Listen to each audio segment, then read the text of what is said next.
भव्य सिंगला जी, question व्यूशन कर रहे हो तुम वर्कबुक के? Yes sir. डाउट्स जो भी आया ना भेज देना या बता देना कि कौन कौन से डाउट्स आ रहे हैं।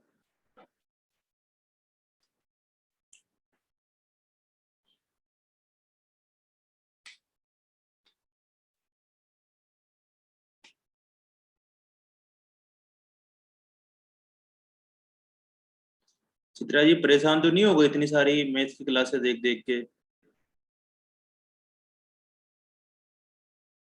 गुड आफ्टरनून भाई राघव भाई। थोड़ा सा क्या था, अपने को बैकअप क्लासेस करनी पड़ेगी ना ताकि अपन आगे आ जाएं, थोड़ा दिल्ली वाले के बराबर चलें या थोड़े से सही लेवल पे चलें, इसलिए थोड़ी सी एक्स्ट्रा क्लास ले रहे हैं।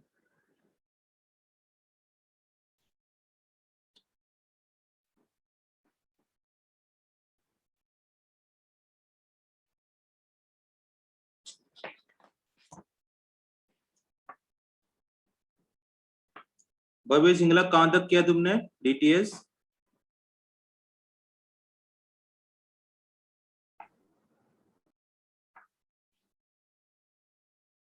थ्री तक हो गया? सर थर्ड स्टार्ट किया। अब थर्ड के बाद तुम्हें ना लेवल 2 करना है। लेवल 2 भी साथ साथ करना है, ऐसे लेवल 2 होगा नहीं फिर तुम लोगों से कि लेवल 1 कंप्लीट करके फिर लेवल 2 पे जाओगे, ऐसे नहीं हो पाएगा। थोड़ा थोड़ा साथ साथ लेवल 2 के क्वेश्चंस भी ट्राई करा करो। नहीं होते कोई बात नहीं है, कोशिश करते रहा करो।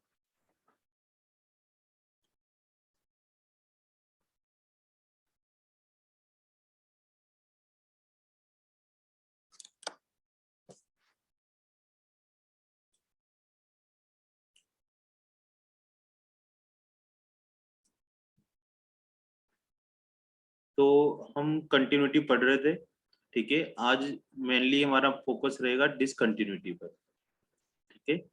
कि डिसकंटिन्यूअस कहाँ कहाँ होगा, कल हमने देखा था कि कंटिन्यूअस कहाँ कहाँ होगा, और आज हम देखेंगे कि डिसकंटिन्यूअस कहाँ कहाँ होगा और किस किस तरीके की डिसकंटिन्यूटी होती है।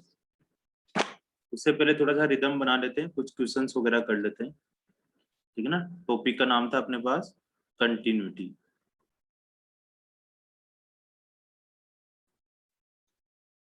Public discontinuity.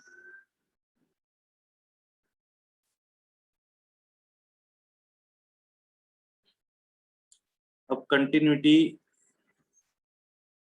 एक दो टॉपिक और आते हैं। कंटिन्यूटी इन इंटरवल, इंटरवल में कंटिन्यूटी कैसे चेक करें। तो दो तरीके के हमारे पास ब्रैकेट्स होते हैं, ठीक है। एक तो इस तरह का होता है कि a comma b small bracket, और एक होता है a comma b greater than bracket, मतलब कैपिटल ब्रैकेट।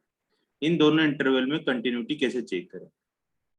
तो इनमें कंटिन्यूटी चेक करने के लिए इसमें तो जो जैसे नॉर्मल चेक करते हैं वही रूल होता है कि जैसे मैं एक एग्जांपल लूं, 0,2, ठीक है। अब क्वेश्चन है find the discontinuity of f of x greatest integer of x in 0,2। 0,2 में हमें डिसकंटिन्यूटी फाइंड करनी है ग्रेटेस्ट इंटीजर ऑफ x की, इसका मतलब ग्रेटेस्ट इंटीजर ऑफ फंक्शन।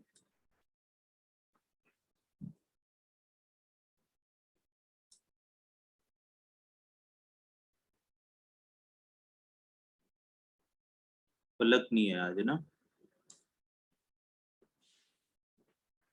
तो इसमें 0,2 में डिसकंटिन्यूटी पता करने के लिए अभी देखो, इंटीजर फंक्शन कहाँ कहाँ पर डिसकंटिन्यूअस होते हैं। इंटीजर फंक्शन कहाँ कहाँ पर डिसकंटिन्यूअस होते हैं, तो ग्रेटेस्ट इंटीजर एक्स का ग्राफ बनाते हैं, ठीक है। ग्रेटेस्ट इंटीजर एक्स का ग्राफ हमें थोड़ा बहुत आता होगा, नहीं भी आता तब भी कोई बात नहीं है। जैसे 0 लिखा, 1 लिखा, 2 लिखा, 3 लिखा, 4 लिखा, इधर -1 -2 इस तरह से बना दिया। तो जो ग्रेटेस्ट इंटीजर फंक्शन होता है ना वो इंटीजर पर डिसकंटिन्यूअस होता है।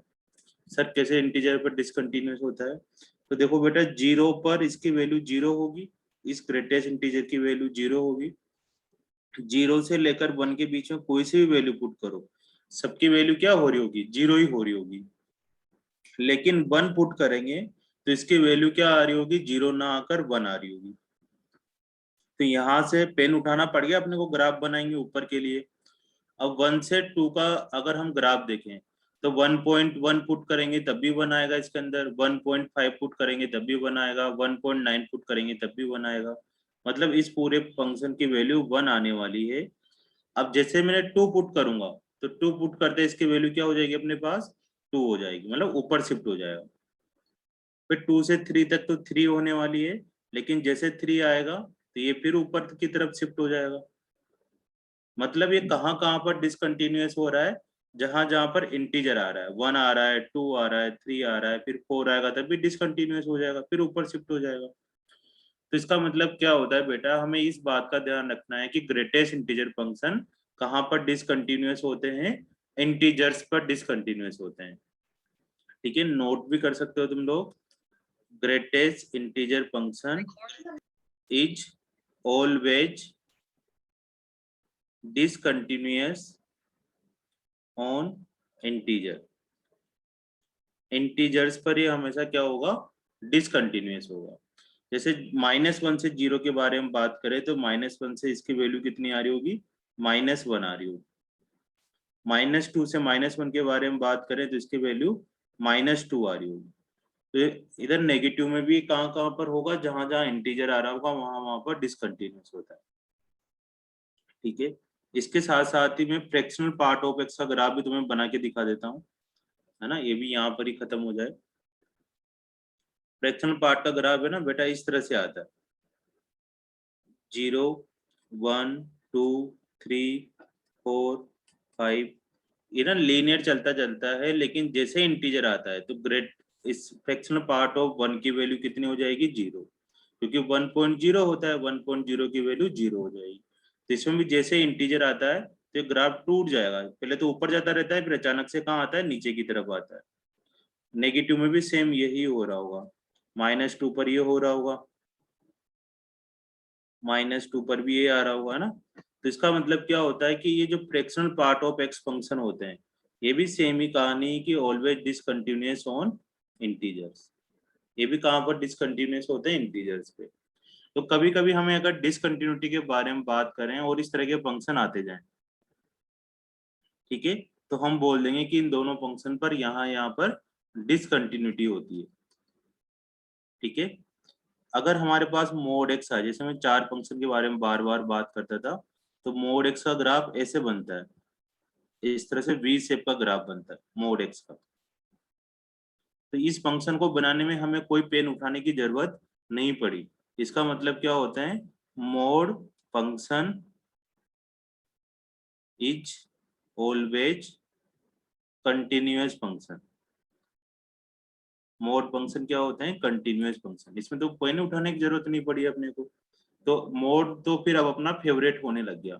डिसकंटिन्यूअस में क्या होते हैं? इस तरह के 2 फंक्शन और एक सिग्नम फंक्शन, ये क्या होते हैं? डिसकंटिन्यूअस होते हैं। सिग्नम फंक्शन 3 जगह पर होता है, 0 1 और -1 पर, मतलब 0 पर ही डिसकंटिन्यूअस होता है। 0 प्लस पर 1 हो जाएगा, 0 माइनस पर -1 हो जाएगा। अब वापस अपने क्वेश्चन पे चलते हैं, बीच में कुछ और पढ़ाना स्टार्ट कर दिया। Find the discontinuity in greatest integer of x. यहाँ 0 से लेकर मैं 5 लिख लेता हूँ ना, थोड़ा ठीक ठीक लगेगा, बड़ा क्वेश्चन हो जाएगा। थोड़ा तुम भी चेंज कर दो, 0 से 5 और ओपन ब्रैकेट है। तो इस तरह के क्वेश्चनों में देखो 0 से 5 के बीच में देखो 0 और 5 कुछ तो इंक्लूड नहीं है। हाँ सर, ओपन ब्रैकेट है, इंक्लूड नहीं है। तो 0 से 5 के बीच में इंटीजर कौन कौन से आ रहे होंगे? सर इंटीजर क्यों ढूंढ रहे हो? क्योंकि अभी हमने देखा था कि ग्रेटेस्ट इंटीजर ऑफ फंक्शन कहाँ पर डिसकंटिन्यूअस होते हैं? इंटीजर पर डिसकंटिन्यूअस होते हैं। तो मैं क्या कर रहा हूँ? 0 से 5 के बीच में इंटीजर ढूंढ रहा हूँ। तो इंटीजर्स कौन कौन से हो रहे होंगे अपने पास? 1 हो रहा होगा, 2 हो रहा होगा, 3 हो रहा होगा और 4 हो रहा होगा। ठीक है, 1 2 3 4 हो रहा होगा। तो इस 1 2 3 4 को इसमें पुट कर करके तुम्हें चेक करना है कि कंटिन्यूअस है या डिसकंटिन्यूअस। ये तो सिंपल क्वेश्चन था, इसलिए आसानी से हमें पता लग चुका है कि 1 2 3 4 पर डिसकंटिन्यूअस होगा, नहीं से फिर भी पता कर दो। तो कंटिन्यूटी चेक करने के लिए जैसे मैंने x इज इक्वल टू 1 पर कंटिन्यूटी चेक करनी, 3 जगह चेक करेंगे, 1 माइनस पर, 1 प्लस पर और 1 पर। हिमांशु अब इसमें 1 भी हो जाता है, 1 माइनस का मतलब LHL लिमिट, 1 प्लस का मतलब RHL लिमिट और 1 का मतलब सिंपल 1। तो तुम्हें बताओ कि ग्रेटेस्ट इंटीजर ऑफ x में अगर 1 माइनस पुट करेंगे तो लवप्रीत क्या आंसर आ रहा होगा? 1 माइनस पुट करेंगे तो सर 0 0 आ रहा होगा, 1 प्लस पर 1 1 और एग्जैक्ट 1 पर भी 1, मतलब ये तीनों वैल्यू आपस में इक्वल नहीं हुई। तो इसका मतलब ये हुआ कि x इज इक्वल टू 1 पर ये डिसकंटिन्यूअस फंक्शन हो गया। 99% क्या होते हैं, इंटीजर्स आते ही वही आंसर हो जाता है, मतलब वही डिसकंटिन्यूअस फंक्शन हो जाता है। लेकिन जैसे इसके साथ साथ कुछ और फंक्शन जुड़ गए, कोस जुड़ गया है ना, अंदर कोस आ गया, लोग आ गए है ना, तब हमें फिर चेक करना चाहिए, डायरेक्ट नहीं जाना चाहिए, क्योंकि कुछ ना कुछ फॉल्ट होता है उनमें। इस तरह से सिंपल लिखा हुआ है तब तो इंटीजर पर डिसकंटिन्यूअस होगा। सर 2 पे चेक करके दिखाओ। तो 2 पे चेक करने के लिए वापस से लिख देंगे 2 माइनस 2 प्लस और 2 पर, ठीक है।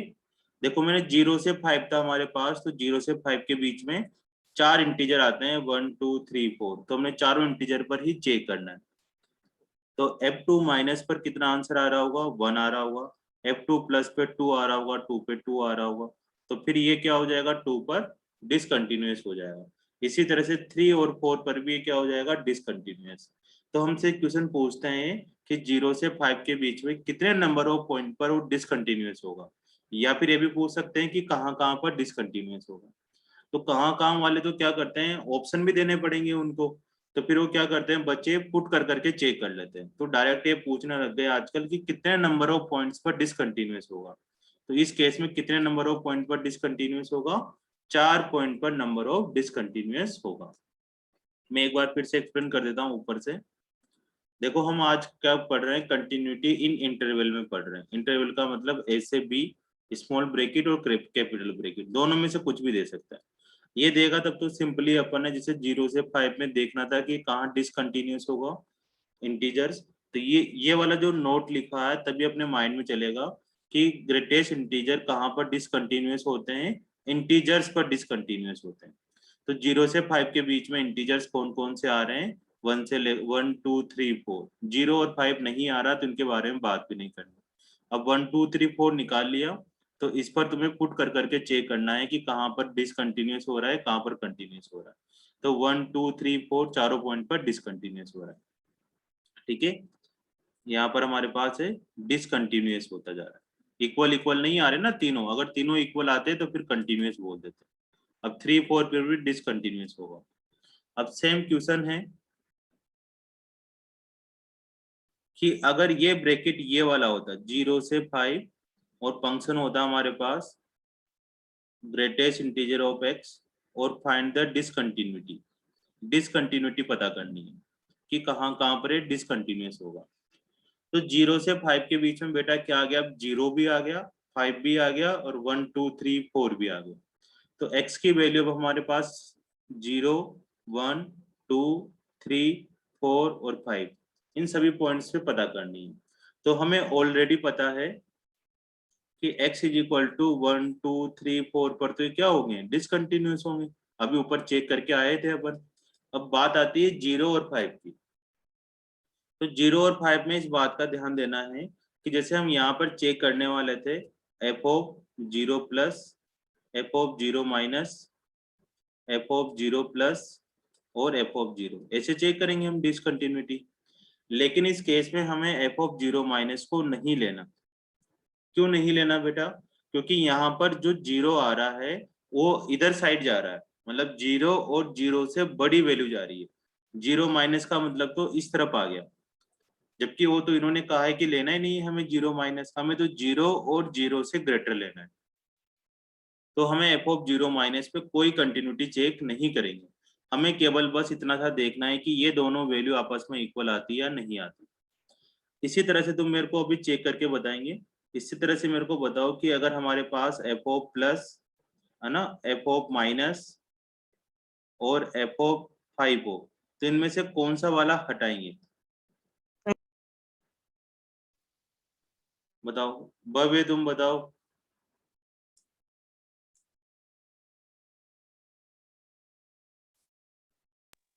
Good afternoon sir. Good afternoon. कौन हो बच्चे? काव्या। बेटा तुम दूसरी क्लास ज्वाइन करो, केमिस्ट्री वाली। एक और लिंक होगा ऊपर तुम्हारे ग्रुप में, केमिस्ट्री वाले सर का, हाँ हर्ष को, जी। हर्ष कुमार के नाम से, उस पर लिंक करो बेटा। ठीक है। सर वो तो 4:45 पे मेरी सर से बात हुई है। हाँ तो 4:45 पे ज्वाइन करना है आपको, है ना आज? ये क्लास में मैं। हाँ अभी मेथ्स की क्लास नहीं है, मेथ्स में तो तुम्हारा है ना रिकवर हो गया बैकअप वाला। हो गया।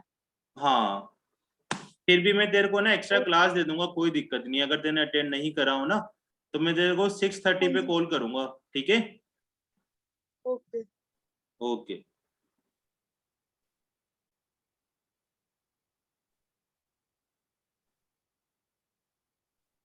हाँ क्या हटाना है और क्यों हटाना है दोबारा देखते हैं।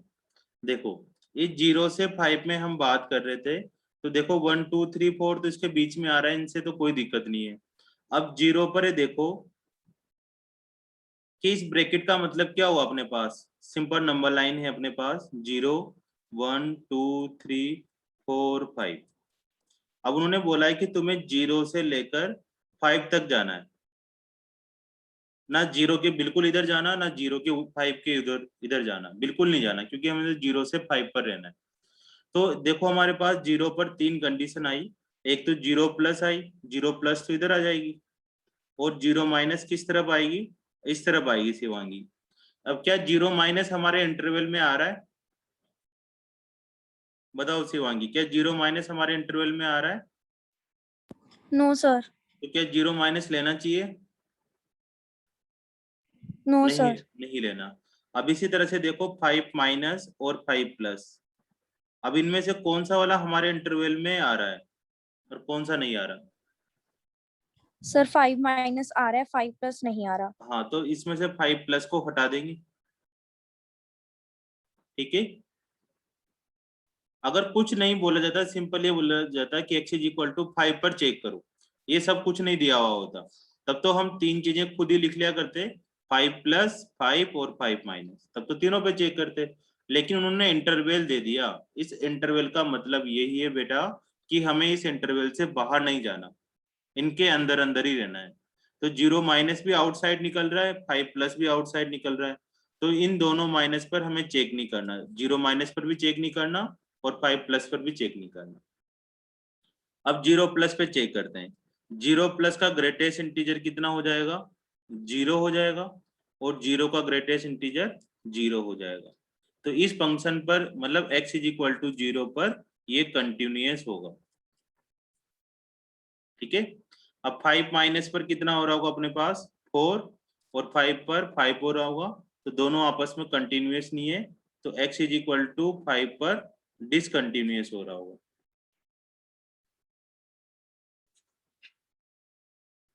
ठीक है, तुम समझो, एक मिनट कॉल।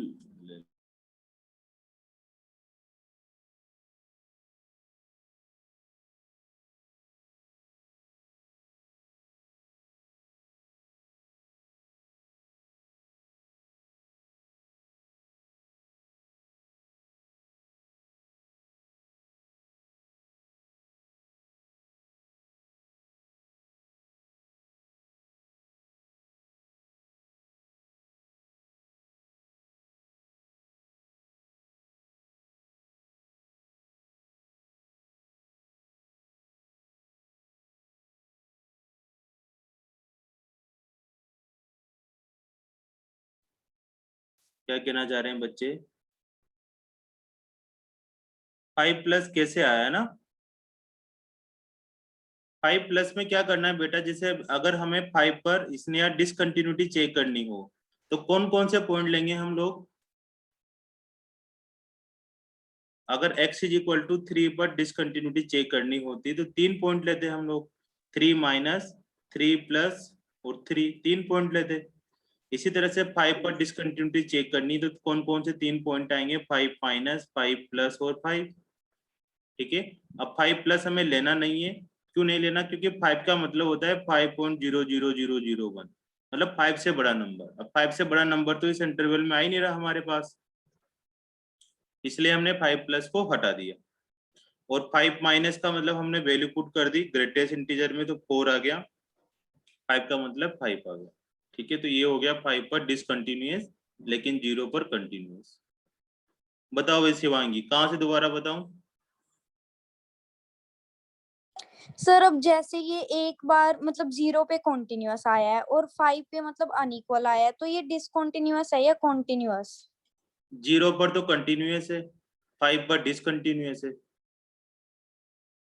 फंक्शन, पूरा फंक्शन अपन ऐसे नहीं बोल सकते। देखो क्या होता है, ऐसे सोचो। मैंने ये ग्राफ बनाया तुम्हारे साथ,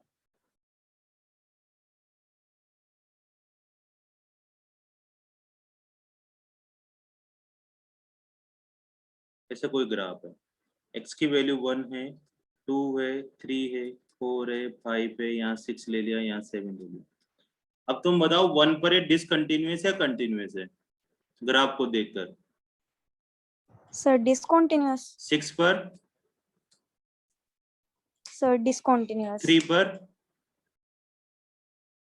सर कॉन्टिन्यूअस। हाँ 4 पर। कॉन्टिन्यूअस। तो 1 और 6 पर तो डिसकंटिन्यूअस है, लेकिन 2, 3, 4, 5 है ना, 4, 7 की बात करें तो वहां पर एक कंटिन्यूअस आ रहा है। तो ये पर्टिकुलर पॉइंट्स के बारे में बात करें, ओवरऑल ग्राफ के बारे में बात नहीं करें। अगर ओवरऑल ग्राफ के बारे में बात करें तो ये ओवरऑल ग्राफ तो डिसकंटिन्यूअस है। ठीक है ना, ये पूरा फंक्शन तो डिसकंटिन्यूअस है। लेकिन उन्होंने हमसे पूछा है कि x इज इक्वल टू 1 पर बताओ, 2 पर बताओ, 3 पर बताओ, हमें ऐसे चेक करना। तो हमने 0 पर चेक करा, तो 0 पर तो ये कंटिन्यूअस आ रहा है। लेकिन x इज इक्वल टू 5 पर करा तो 5 पर डिसकंटिन्यूअस आ रहा है। और बाकी के जो 1, 2, 3, 4 है, इन पर भी डिसकंटिन्यूअस आ रहा है।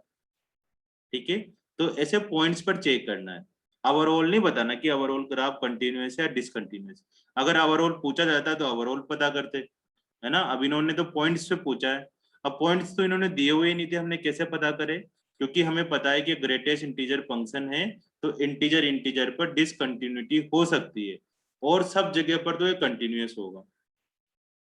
अंदर वाला फंक्शन जहां पर इंटीजर होता है वहां पर ये क्या होता है, डिसकंटिन्यूअस होता है। इसलिए तुम बताओ कहाँ पे दिक्कत आ रही है? सर आगे समझ। शिवांगी तुम बताओ दोबारा से, कहाँ पे दिक्कत आई? सर आगे समझ। तो हमने अभी क्या टॉपिक पढ़ा? टॉपिक पढ़ा था कंटिन्यूटी इनटू इन इंटरवल। अगर simple a comma b interval है तब तो कुछ नहीं सोचना, लेकिन अगर a और b इंटरवल है तब हमें लिमिट क्या करनी है इसमें, a माइनस और a पर, इस पर ही हमें कंटिन्यूटी चेक करनी है। अगर b के बारे में बात करें, सॉरी a प्लस पर, है ना, और b के बारे में बात करें तो b माइनस और f ऑफ b के बारे में बात करनी। एफ ऑफ बी प्लस नहीं लिखना क्योंकि बी प्लस बाहर चला जाएगा। इसमें ए माइनस नहीं लिखना क्योंकि ए माइनस बाहर आ जाएगा। तो ए प्लस और ए पर चेक करना है। और इनके बीच में जो नंबर आएंगे, इनके बीच में जैसे यहाँ पर कितने नंबर आ रहे थे, 1, 2, 3, 4, उन पे तो तीनों पर ही पता करना है। 1 माइनस, 1 प्लस और 1, तीनों पर ही पता करना है, उनमें दिक्कत नहीं है। बस इसमें क्या है, जो ये लास्ट की वैल्यू है इन पर ही हमें ध्यान देना है। ठीक है, तो बच्चे क्या करते हैं जल्दीबाजी में, इधर 0 माइनस पर भी चेक करके आ जाते हैं। अब 0 माइनस पे अगर हम चेक करते तो इसका आंसर तो -1 आता, तब तो ये डिसकंटिन्यूअस हो जाता। ठीक है ना, तो उस पर चेक नहीं करना। a कोमा बी हो तब हमें केवल a और b के बीच के इंटीजर देखने हैं। जैसे यहाँ a कोमा बी 0 से 5 है, तो इसके बीच के इंटीजर कौन कौन से होंगे, 1, 2, 3, 4, बस इस पे चेक करना है। ना तो 0 पर चेक करना, ना 5 पर चेक करना।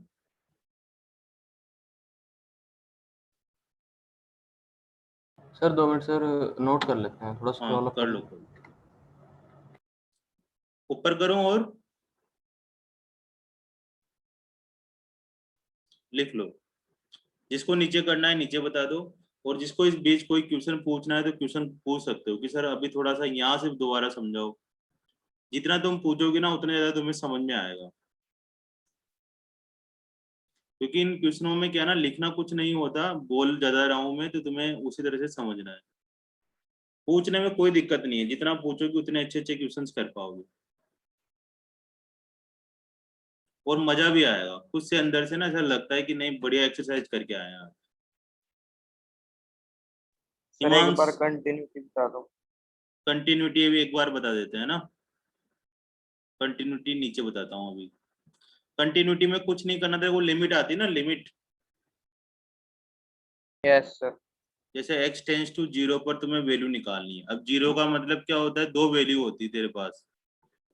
एक तो LHL लिमिट होती है, limit x tends to 0 minus, और एक लिमिट होती है limit x tends to 0 plus. ठीक है, तो ये दोनों वैल्यू आपस में इक्वल आनी चाहिए, एक बात तो ये है। और दूसरी बात ये है कि x इज इक्वल टू 0 पर भी वैल्यू इक्वल आनी चाहिए। ये तीनों चीजें आपस में इक्वल होनी चाहिए। f ऑफ 0 प्लस का मतलब है इस लिमिट की जो वैल्यू आ रही है, f ऑफ 0 माइनस का मतलब इस लिमिट की जो वैल्यू आ रही है, और f ऑफ 0 का मतलब ये वाली जो वैल्यू आ रही है।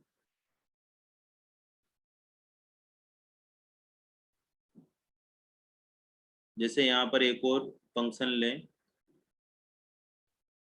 Mode x upon x, x not equal to 0 और x इज इक्वल टू 0 पर वैल्यू है 0। ठीक है, अब तेरे को तीन चीजें पता करनी है। f ऑफ 0 माइनस पर लिमिट पता करनी है हिमांशु। तो limit x tends to 0 minus कितना हो जाएगा अपने पास, मोड x से बताओ। 0 माइनस पे पॉजिटिव ओपन होगा, नेगेटिव ओपन होगा, तो 0 माइनस नेगेटिव होता है तो नेगेटिव ओपन हो जाएगा। x x कैंसिल होकर कितना आ गया, माइनस का।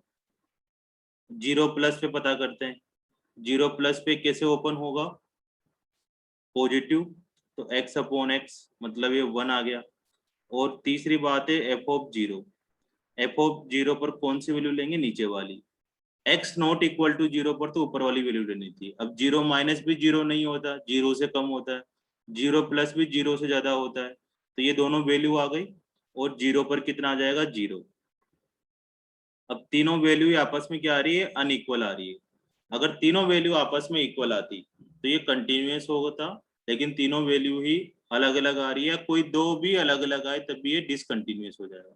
तो कंटिन्यूटी तब होती है मानसू जब तीनों चीजें इक्वल इक्वल होती। फिर अभी आगे क्वेश्चंस करते जाएंगे ना, तब आता जाएगा समझ में।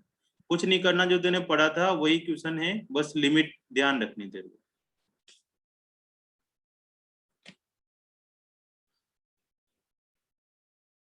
लिमिट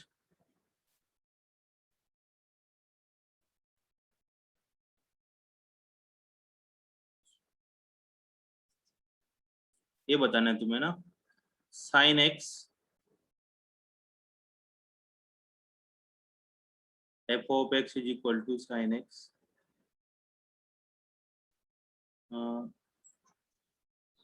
एक क्वेश्चन था ये वाला,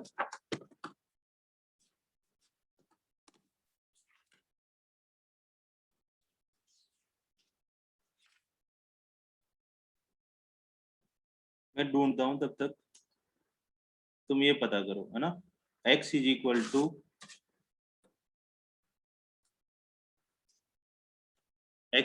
टू पाई/2 पर एक कंटिन्यूअस होगा या डिसकंटिन्यूअस होगा, ये पता करना है।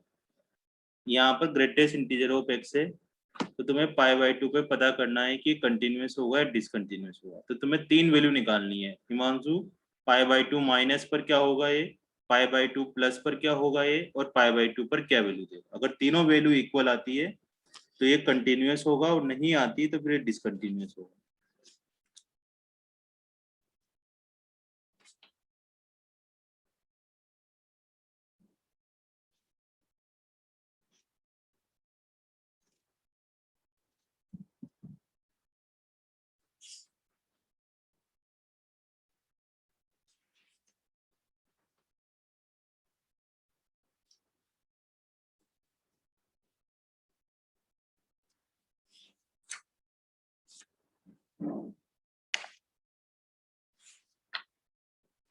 करो भी धीरे धीरे करो, नहीं भी आता तभी टेंशन ना करना है। π/2 प्लस π/2 माइनस और π/2। हाँ अभी चेक करते हैं, रुको। जिसका इस पे आ गया वो x इज इक्वल टू पाई पर पता करो, x इज इक्वल टू 3π/2 पर पता करो, x इज इक्वल टू 2π पर पता करो। इन चारों पर पता करना है कि कहाँ कहाँ पर एक कंटिन्यूअस है, कहाँ कहाँ डिसकंटिन्यूअस। आदित्य का डिसकंटिन्यूअस, हर्षित डिसकंटिन्यूअस, डिसकंटिन्यूअस, शिवांगी डिसकंटिन्यूअस। अब बात करते हैं पलक, चित्रा, स्नेहा, राघव। राघव बेटा तुम बताओ, समझ में आ रहा है? ठीक है, डिसकंटिन्यूअस। इसमें ना ग्राफ बनाओ, ग्राफ, ग्राफ से होगा ये वाले क्वेश्चन।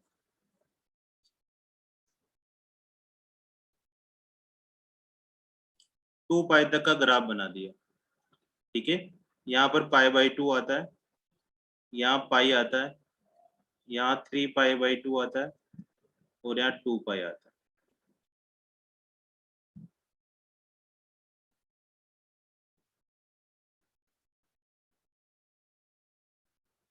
कुछ बोल भी नहीं रखा। तो π/2 पर, एग्जैक्ट π/2 पर तो 1 वैल्यू होती है, यहाँ -1 होती है। तो f ऑफ π/2 पर sin π/2 1 आएगा और 1 का ग्रेटेस्ट इंटीजर 1 हो जाएगा। f ऑफ π/2 माइनस π/2 माइनस पर sin π/2 माइनस, sin π/2 माइनस का मतलब हो गया कि इधर ये π/2 माइनस होगा तो ये वैल्यू आएगी, ये वैल्यू 1 से कम आएगी, मतलब 1 माइनस आएगी, तो उसका ग्रेटेस्ट इंटीजर लवप्रीत 0 हो जाएगा। f ऑफ π/2 प्लस, तो sin π/2 प्लस, अब sin π/2 प्लस का मतलब 1 प्लस नहीं होगा, π/2 प्लस यहाँ आ रहा होगा, उसकी वैल्यू ये हो रही होगी, ये वैल्यू भी किससे हो रही होगी, कम, 1 से कम हो रही होगी, ये वैल्यू भी 1 से कम हो रही होगी, ठीक है ना। तो इसका आंसर भी 1 माइनस आया, तो 0 आया, मतलब तीनों वैल्यू इक्वल नहीं है, तो π/2 पर ये डिसकंटिन्यूअस हो जाएगा।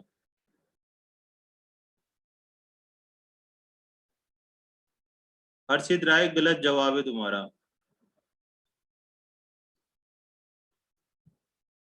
लवप्रीत, हिमांशु बताओ, ये समझ में आया पहला वाला? Yes sir. Yes sir. अब दूसरे के लिए तैयार हो जाओ तुम लोग। एफ ऑफ पाई है ना, वैल्यू पता होनी चाहिए तब जाके तुम्हें काम चलेगा। F of pi plus f of pi minus, तो greatest integer of sine pi, greatest integer of sine pi plus greatest integer of sine pi minus. तो साइन पाई पर तो कितना होगा, ये पाई है तो पाई पर तो 0 होगा, ठीक है। इसने यहाँ पाई पर 0 होगा।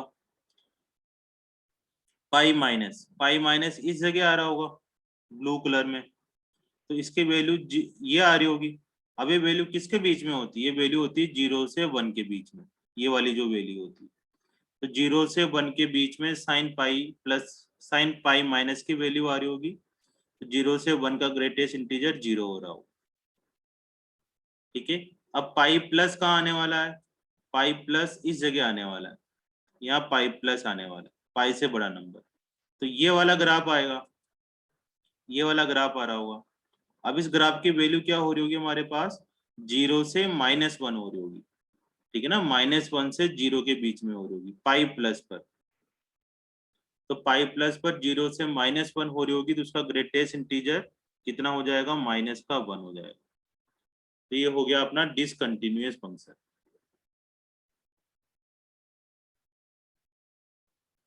कहाँ गलती हुई बताओ शिवांगी, ये वाला आया तुम्हें समझ में, pi plus pi minus yes वाला? सर।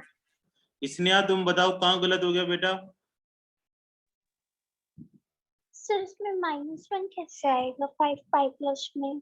पाई प्लस में देखो ये ग्रीन ग्रीन कलर का ग्राफ आएगा जो मैंने बना रखा है, रुको थोड़ा सा सर एक ब्लैक, बार फिर से समझाना। ये देखो ये ब्लैक कलर का ग्राफ आ रहा है इसमें, पाई प्लस में ये वाला ग्राफ ही आएगा। अब इस वाले ब्लैक ब्लैक ग्राफ की वैल्यू कहां से कहां तक होने वाली है, ये चीज आनी चाहिए। बोलो स्नेहा। 0 से 1। 0 से 1 नहीं, देखो बेटा ऊपर वाला जो ग्राफ होता है ना उसकी वैल्यू आती है 0 से 1, नीचे वाला जो ग्राफ होता है ये पूरा इसकी वैल्यू होती है -1 से 0, इस पूरे ग्राफ की वैल्यू -1 से 0, फिर वापस ऊपर वाला जो ग्राफ आएगा इसकी वैल्यू फिर 0 से 1। ठीक है, इस नीचे वाले ग्राफ की वैल्यू कहां से कहां तक होगी, नीचे है ना ये तो इसकी यस सर। इसकी वैल्यू होगी 0 से -1। तो 0 से -1 का ग्रेटेस्ट इंटीजर निकालेंगे तो -1 आएगा, क्योंकि पाई प्लस पे तो नीचे वाला ग्राफ आ रहा है, ये देखो नीचे वाला ग्राफ आ रहा है। Yes sir. ठीक है, तो इस नीचे वाले ग्राफ का जो भी इस लाइन से जो डाउन होता है उसकी वैल्यू -1 से 0 होती है।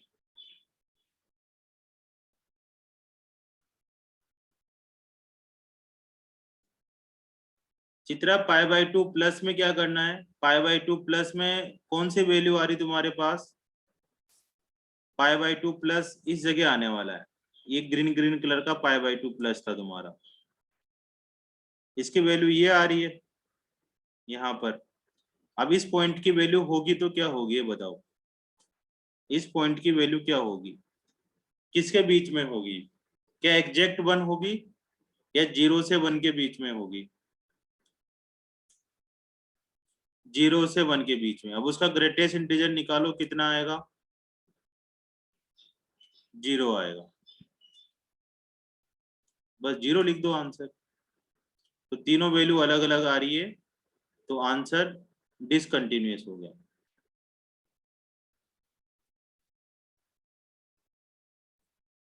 और भी बच्चे पूछ लिया करो बेटा, है ना, अपने को करते हुए जाना है, बिल्कुल टेंशन ना करना। अब 3π/2 के बारे में बात करते हैं। 3π/2 क्या आया हिमांशु, क्या आया 3π/2,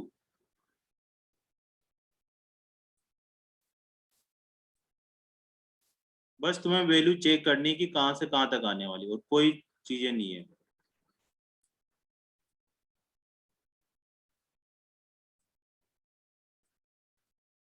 लोकप्रिय ये वाला निकला तुमसे,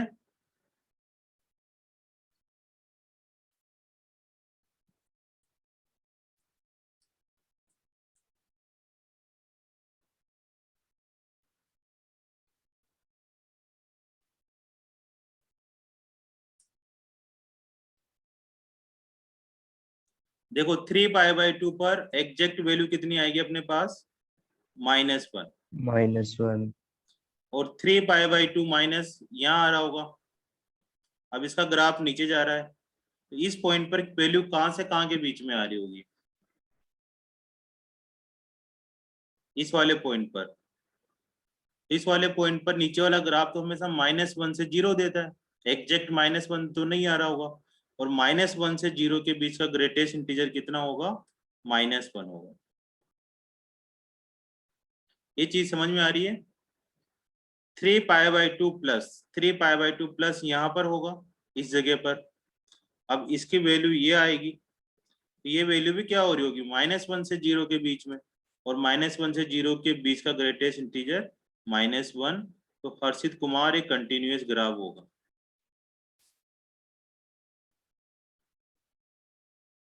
अब इसमें डाउट पूछो तुम, है ना, फिर आगे बढ़ेंगे।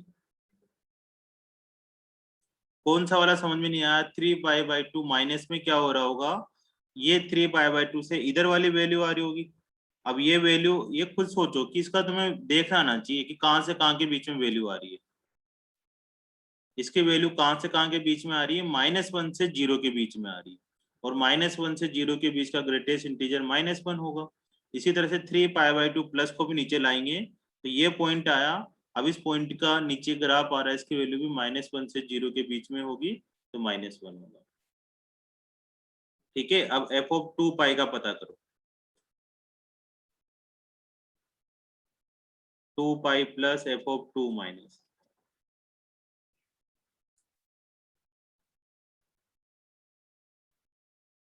जिनको नहीं आया हो ना मैसेज डाल दो बिल्कुल, है ना, परेशान ना हो, क्योंकि ना बाकी क्लास में तो क्या होता है चेहरे से देख के पता लग जाता है कि समझ में आया या नहीं आया। यहाँ तो क्या है, तुम्हें थोड़ी सी ईमानदारी रखनी पड़ेगी। जो पैसे दिए ना फीस के उनके वसूल करा करो।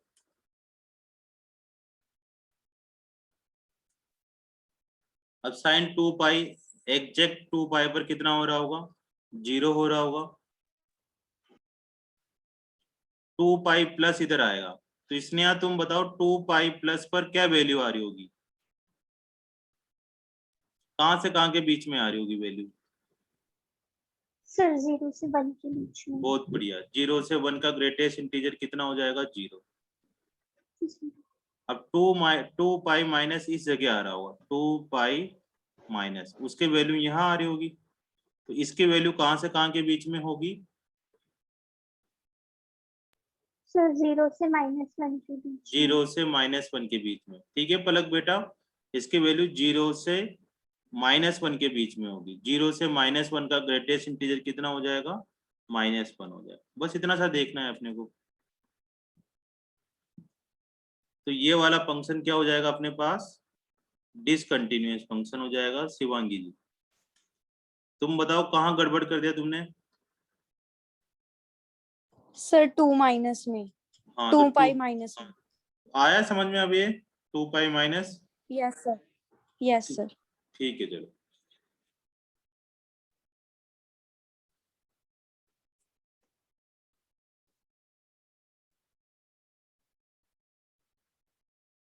चलो आगे बढ़ते हैं ना। तो इस तरह से तुम्हें ना कंटिन्यूटी डिसकंटिन्यूटी चेक करनी पड़ेगी। तो हमेशा दो ही ट्रेंड के क्वेश्चन आ रहे हैं अभी, है ना, पिछले 3-4 सालों से। एक तो जो हमने कल क्वेश्चन किए थे कि ए की वैल्यू पता करो, बी की वैल्यू पता करो, या दूसरे इस तरह के क्वेश्चन आ रहे हैं, बस इसके अलावा और कोई नहीं आ रहा।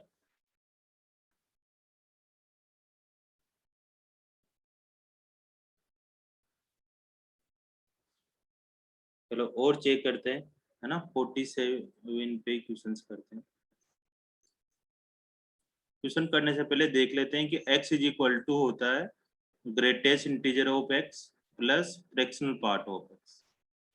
ठीक है, एक फॉर्मूला होता है जो मैंने फंक्शन में पढ़ाया था तुम्हें, ग्रेटेस्ट इंटीजर और फ्रैक्शनल पार्ट का सम एक x के इक्वल हो, फंक्शन में पढ़ा था।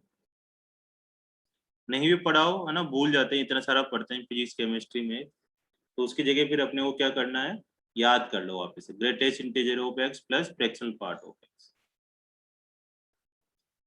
ये क्यों लिखवाया, क्योंकि एक क्वेश्चन में काम आने वाला है। F of x is equal to, ये अपने अपने ऊपर डिपेंड करता है, नहीं भी लो तुम काम,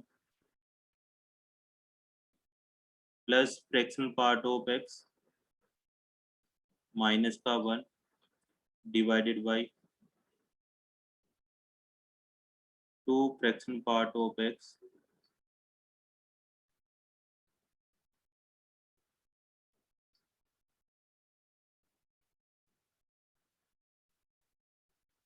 log e base a,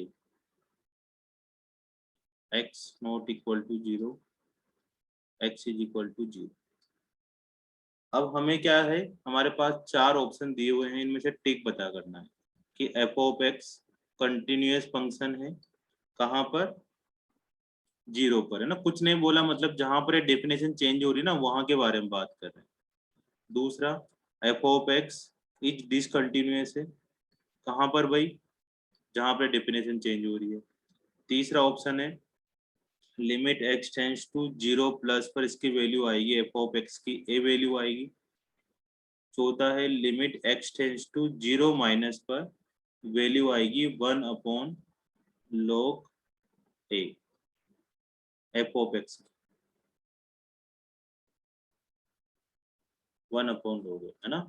0 plus पर या तो ये आएगी, 0 माइनस पर ये आएगी। इन 4 ऑप्शन में से एक वैल्यू टिक करना है। एफ ऑफ एक्स का मतलब ये पार्ट हो गया।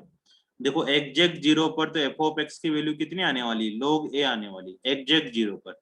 लेकिन x नॉट इक्वल टू 0 का मतलब ये हुआ हिमांशु कि ये 0 माइनस और 0 प्लस के बारे में बात कर रहे हैं। जब हम 0 माइनस लिमिट लेंगे तब भी इसका यूज करेंगे, और 0 प्लस लिमिट लेंगे तब भी इसका यूज करेंगे। अब इस क्वेश्चन को देखो थोड़ी देर, और क्या करें मेरे को तो यही समझ में नहीं आ रहा है, इसमें कहाँ से तो स्टार्ट करूंगा। शिवांगी जी क्या करना चाहिए तुम्हें लग रहा है थोड़ा सा इसको देख के?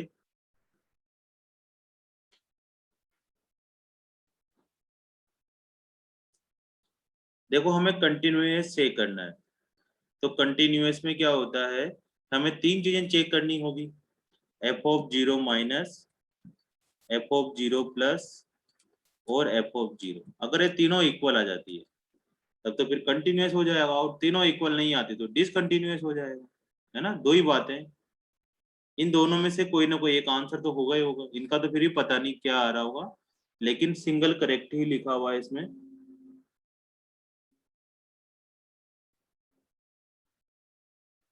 तो अब देखो यार, एक चीज मेरे मन में और आ रही है ना, मैंने तुम्हें कुछ और पढ़ाया था, यहाँ पर थोड़ा सा वो चीजें फॉलो नहीं हो रही।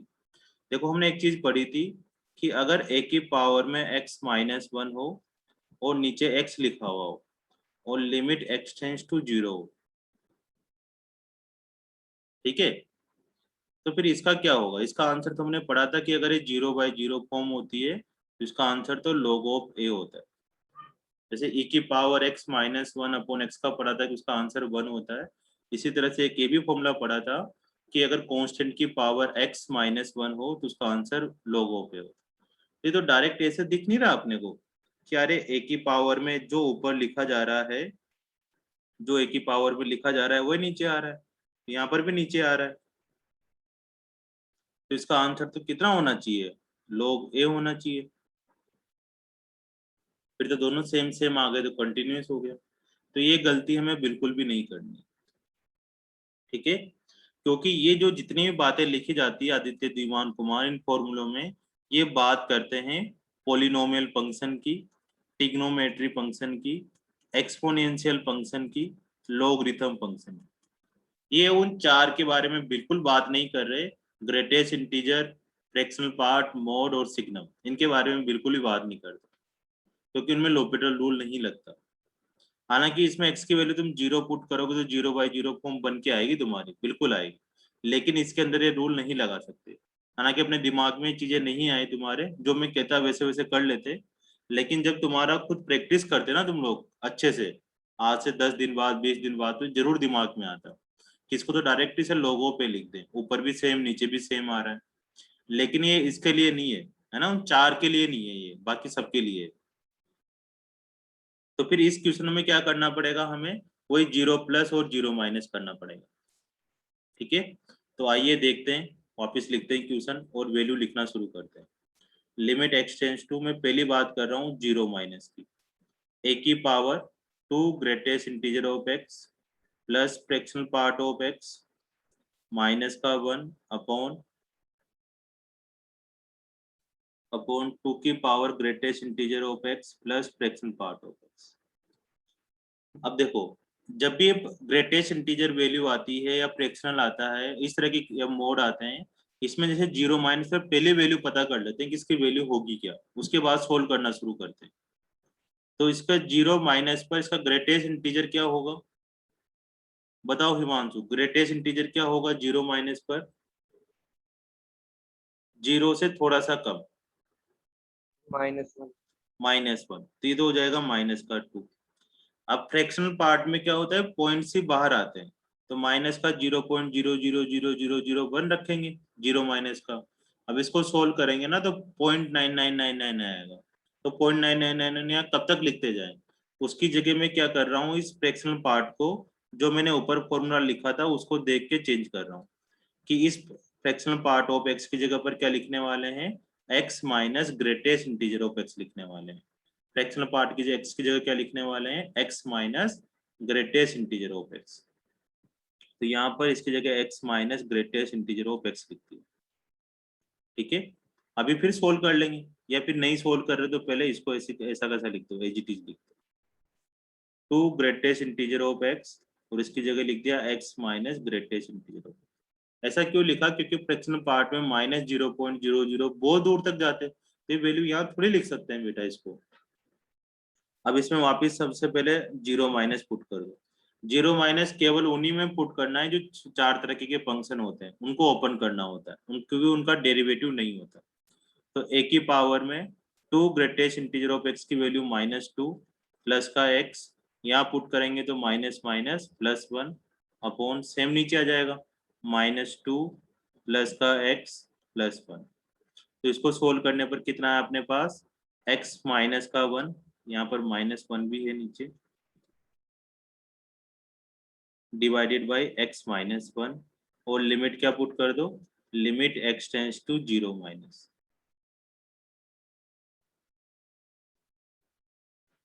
-1 लिख दिया ना, भूल गए थे चित्रा जी। अब इसकी वैल्यू कितनी होगी, इसकी वैल्यू बताओ तुम लोग, इसको सोल्व करने पर क्या आएगा, सब चैट बॉक्स में आंसर डालो। ए की power x minus 1 upon x minus 1 को सोल्व करने पर क्या आंसर आएगा।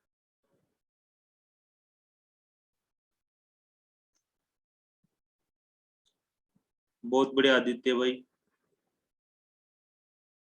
सुखमणि ठीक, आदित्य का तो गलत जवाब है सर। एक यहाँ से आ सकता है log a, हाँ शिवांगी जी बिल्कुल गलत जवाब, थोड़ा सा सोचो और लवप्रीत। चलो यहाँ से आंसर कितना आ सकता है, log a आ सकता है, ठीक है ना, तुमने बिल्कुल सही सोचा। लेकिन जो मैं बार बार बोलता हूँ, कंडीशन भूल गए कि a की power x minus 1 upon x का आंसर log a आएगा, लेकिन पहली कंडीशन तो फुलफिल करो कि ये तो इक्वल इक्वल बना दे तुमने, लेकिन ये क्या 0/0 भी है क्या, 0/0 भी है या नहीं है, e की power minus x upon x, ये दोनों सेम सेम तो होने चाहिए, लेकिन 0/0 भी होना चाहिए। Sine x upon x same same तो हो, लेकिन पहली कंडीशन तो यही है कि 0/0 या ∞/∞ कुछ ना कुछ होना चाहिए, दो कंडीशन में से एक कंडीशन होनी चाहिए। लेकिन तुम यहाँ पर x की वैल्यू 0 पुट करोगे ना शिवानी जी, तो ये आ जाएगा a की पावर -1 अपॉन -1, ये आया। इसको पूरा सोल्व करेंगे एलसीएम लेकर, तो -1 a -1 इसका आंसर आएगा। 0/0 तो बना ही नहीं है वाला, इसका आंसर ln a नहीं आने वाला। ठीक है, आया समझ में। Yes sir. स्नेहा तुम बताओ बेटा। Yes, sir. पलक आवाज से तो तुम्हारी लगता है मेरे को कम कम आता है थोड़ा सा ना। राघव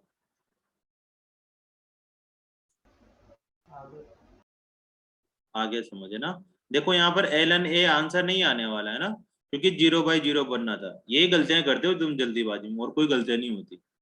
तो अब मैं चलो यहाँ पर अब 0+ चेक करने की जरूरत नहीं है, क्यों जरूरत नहीं है, क्योंकि 0 माइनस पे आंसर आ रहा है अपने पास a-1, f(0) पर कितना आ रहा है हमारे पास log e बेस है। कहाँ से देख के लिख लिया सर आपने, ये ऊपर लिखा हुआ था, तो ये यहीं से देख के पता लग गया कि कंटिन्यूअस तो बिल्कुल भी नहीं होने वाला। फिर भी तुम 0+ चेक करना चाहो तो कर लेते हैं प्रैक्टिस के हिसाब से, है ना। लिमिट x टेंस टू 0+ हम चेक कर रहे हैं, ठीक है ना। तो इस फंक्शन को वापस कन्वर्ट करके ये वाला फंक्शन लिख देंगे, a की power 2 greatest integer of x plus fraction part की जगह ये लिख दिया, divided by 2 greatest integer of x plus x minus ये लिख दिया। अब 0+ का ग्रेटेस्ट इंटीजर तो 0 हो जाएगा, तो ये 0 हो गया, ऊपर बच गया x, ये ग्रेटेस्ट इंटीजर की वैल्यू भी 0 हो गई, -1 डिवाइडेड बाई इस ग्रेटेस्ट इंटीजर की वैल्यू भी 0 हो जाएगी, 0+ पर ये भी 0 हो जाएगी, तो x limit x tends to 0+। अब इसका आंसर बताओ आप, इससे कितना आंसर आएगा। एक और मौका है तुम्हारी गलती सुधारने का भाई।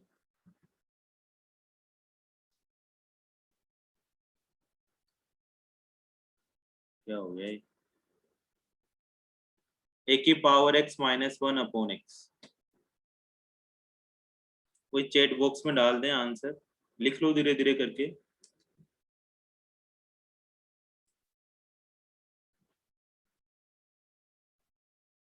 हर्षित राय थोड़ा सा गड़बड़ हो गया,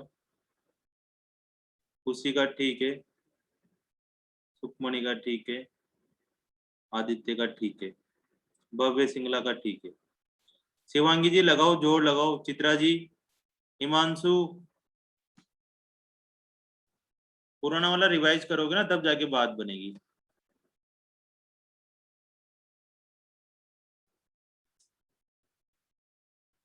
हाँ, इसका आंसर आएगा log a।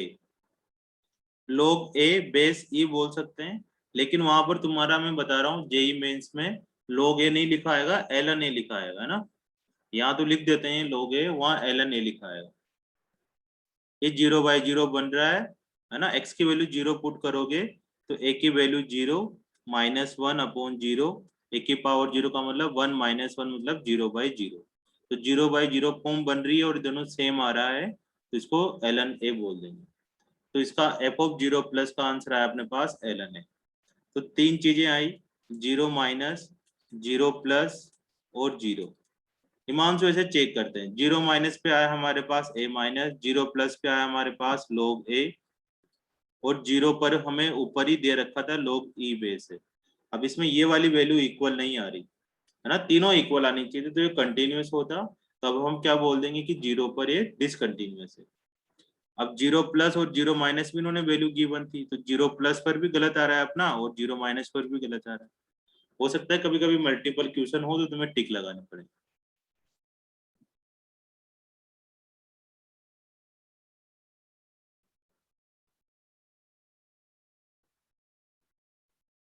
ठीक है, चलो एक और करते हैं, आ जाओ।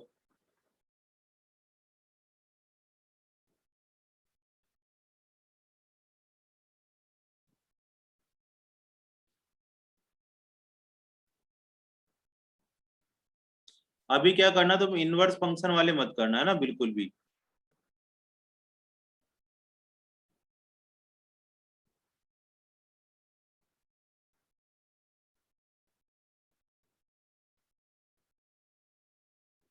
टेन,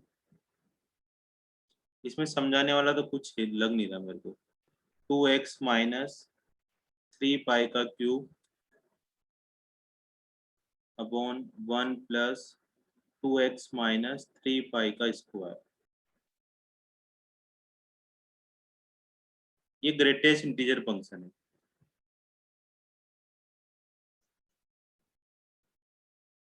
ठीक है, हमें बताना है कि कंटिन्यूअस होगा नहीं होगा और कहाँ कहाँ डिसकंटिन्यूअस हो सकता है।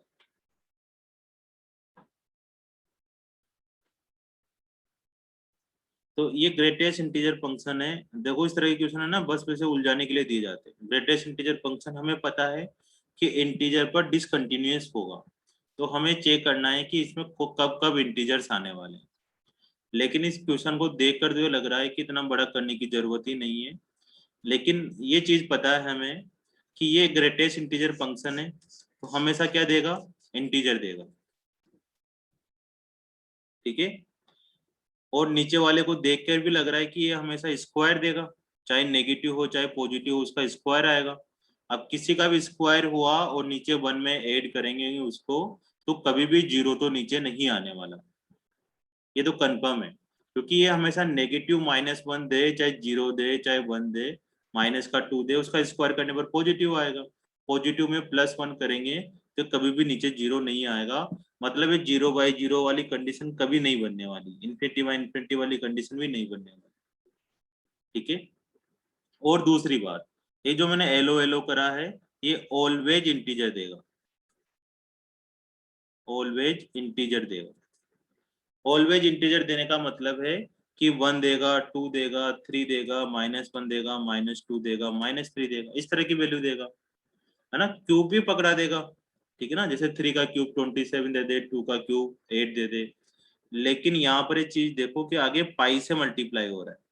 अब पाई को 1 पाई लिखो, है ना, या 10 8 पाई लिखो, या 10 3 पाई लिखो, इन सबका आंसर आने कितना वाला है। तो अगर 10 1 पाई भी 0 होता है, 8 पाई भी 0 होता है, 3 पाई भी 0 होता है, 7 पाई भी 0 होता है, पाई के आगे अगर इंटीजर लगा दिया जाए तो सारे आंसर 0 0 0 0 होते हैं। तो बेटा ये तो हमेशा इंटीजर देगा, और उस इंटीजर को हम पाई से मल्टीप्लाई करेंगे तो ऊपर वाला तो हमेशा क्या दे रहा होगा, 0 दे रहा होगा, और नीचे वाला कभी भी 0 नहीं आएगा, नहीं आएगा।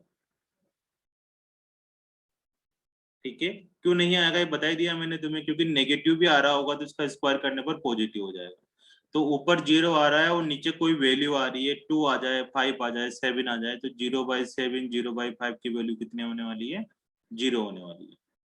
मतलब इस फंक्शन की वैल्यू हमेशा ही 0 होने वाली है, चाहे इसके अंदर कुछ भी पुट करो, चाहे 0 प्लस पुट करो, 0 माइनस करो, 0 करो, 1 प्लस करो, 1 माइनस करो, 2 करो, कोई सा भी इंटीजर पुट कर लो तुम इसमें, हमेशा इसकी वैल्यू क्या आने वाली है? 0। इस वजह से फंक्शन क्या हो जाएगा? कंटिन्यूअस फंक्शन हो जाएगा।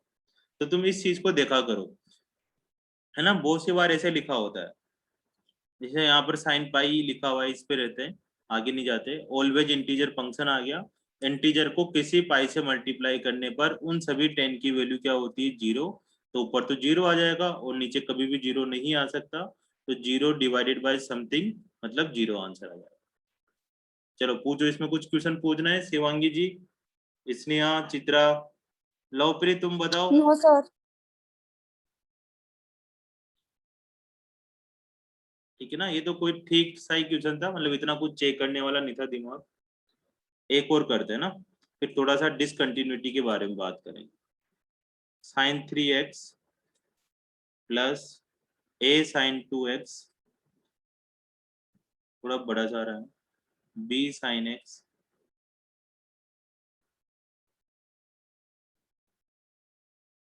अपॉन x की पावर 5।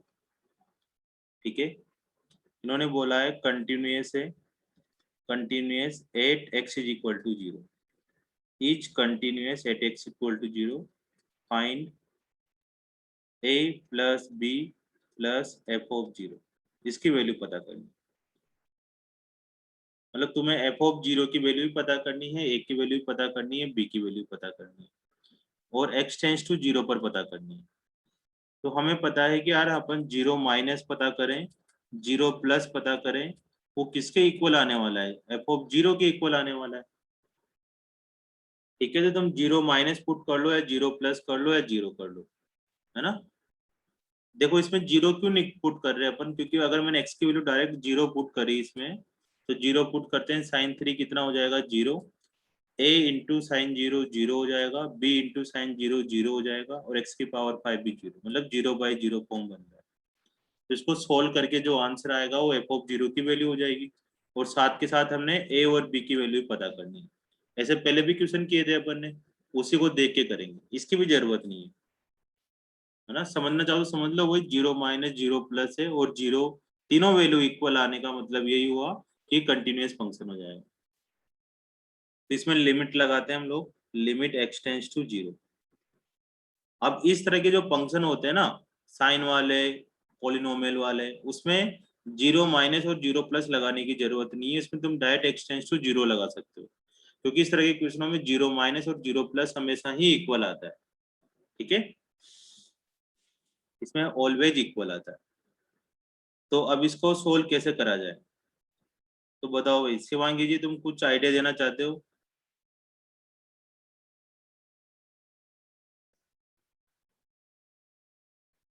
थोड़ा सा तुम बताओ, खुद से बताओ ना, डरो मत हो, दिमाग को चोक मत करो, कुछ भी मन में आए बताओ। जैसे 0/0 है तो पुराना फंडा अपन लोपिटल रूल लगाकर कर सर सकते हैं। Topical rule. हाँ, यस सर। लोपिटल रूल लगा लो, तुम करो फिर स्टार्ट लोपिटल रूल। लेकिन इस बात का ध्यान रखना, नीचे x की पावर 5 आ रहा है, बहुत बड़ा होने वाला है। ठीक है, तो इस तरह के क्वेश्चन में ना सीरीज मेथड लगाते हैं, लेकिन सीरीज व्रीज तो याद है नहीं हमें, जिसको सीरीज याद होगी वो जल्दी जल्दी कर लेगा। x की जगह 3x पुट करना है, x की जगह 2x पुट करना है, x की जगह x पुट करना है। मैं लोपिटल रूल से करता हूँ, है ना, कोई बात नहीं, बड़ा होगा तो हो जाएगा। साइन 3x का डेरिवेटिव होता है 3 cos 3x plus sign 2x का डेरिवेटिव होगा 2a cos 2x plus b cos x, और नीचे हो जाएगा 5x की पावर 4। अब इसमें क्या करना है चित्रा जी? 0 पुट करो।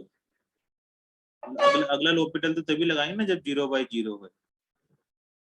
इसमें 0 पुट करा तो ऊपर तो कितना आया? 3 plus 2a plus b cos 0 1 हो जाएगा, और नीचे आ गया 0। तो ये 0/0 बनना चाहिए। ठीक है, तो 0/0 बनने के लिए क्या होगा? 2a प्लस b प्लस 3 की वैल्यू क्या होनी चाहिए, 0 होनी चाहिए। तो एक कंडीशन तो यहाँ से आ गई, 2a प्लस b प्लस 3 की वैल्यू क्या होनी चाहिए, 0, क्योंकि अगर 0 नहीं होते फिर कोई भी आंसर नहीं आएगा, इन्फिनिटी आंसर आ जाएगा, और इन्फिनिटी तो ऑप्शन में भी नहीं दिया हुआ। और कंटिन्यूअस फंक्शन बोल रखा है, तो कंटिन्यूअस फंक्शन तो तभी होते हैं जब F of 0 plus f of 0 minus और एफ ऑफ 0 तीनों वैल्यू फाइनाइट हो, तीनों वैल्यू क्या हो, फाइनाइट वैल्यू हो। लेकिन अगर हमने ऊपर वाले को 0 नहीं लिया तो फिर ये तो इनफाइनाइट बन जाएगा, ये तो कंटिन्यूअस ही नहीं रहा फिर, ठीक है ना। इस वजह से मैंने ऊपर वाले को 0 कर दिया। अब बात आती है दोबारा से इसका डेरिवेटिव करने की, क्योंकि अगर ये 0 हो गया ऊपर वाला तो 0/0 फॉर्म बन जाएगी। चित्रा जी समझ में आया मैं जो बोल रहा हूँ, ये सारी बातें?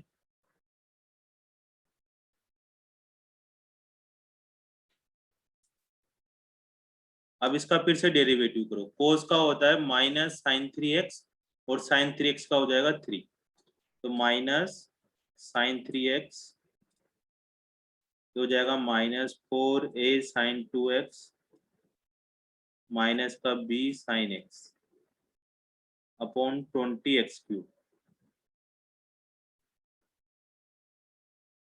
Limit x tends to 0। अब तो मैं इसमें x की वैल्यू 0 पुट करोगे तो ये 0 हो जाएगा, ये भी 0 हो जाएगा, साइन 0 ये भी 0 हो जाएगा, तो 0/0 फॉर्म आ गई है। नीचे 20 इंटू x³ भी 0 हो जाएगा, इससे कोई इक्वेशन नहीं निकली। अब 0/0 फॉर्म आ गई तो फिर इसका डेरिवेटिव करो, ये हो जाएगा माइनस का 27 cos 3x माइनस का 8a cos 2x माइनस का b cos x upon 60x², और इसमें पुट कर दो लिमिट x टेंड्स टू 0। अब x की वैल्यू 0 पुट करोगे ऊपर तो माइनस का 27 माइनस का 8a माइनस का b डिवाइड में 0 आया। अब ये फिर से कंटिन्यूअस फंक्शन करना है, अगर ऊपर वाला 0 नहीं हुआ तो फिर ये तो इन्फिनिटी बन जाएगा, और इन्फिनिटी बन जाएगा तो डिसकंटिन्यूअस हो जाएगा। मतलब -27 माइनस 8a माइनस b की वैल्यू 0 हो। थोड़ा ठीक से लिखे, माइनस कॉमन लिखकर, तो प्लस का 27 0 होगा। तो दो इक्वेशन आ गई, एक इक्वेशन ये आ रही है और एक इक्वेशन ये आ रही है। इन दोनों को सोल्व करके हम a और b की वैल्यू तो निकाल सकते हैं। हमसे पूछा था कि a plus b plus f of 0 पता करो, तो a और b की वैल्यू निकाल कर a भी पता कर लेंगे। अब एफ ऑफ 0 आगे धीरे धीरे सोल्व करते चलते हैं, वहां से एफ ऑफ 0 की वैल्यू आ जाएगी।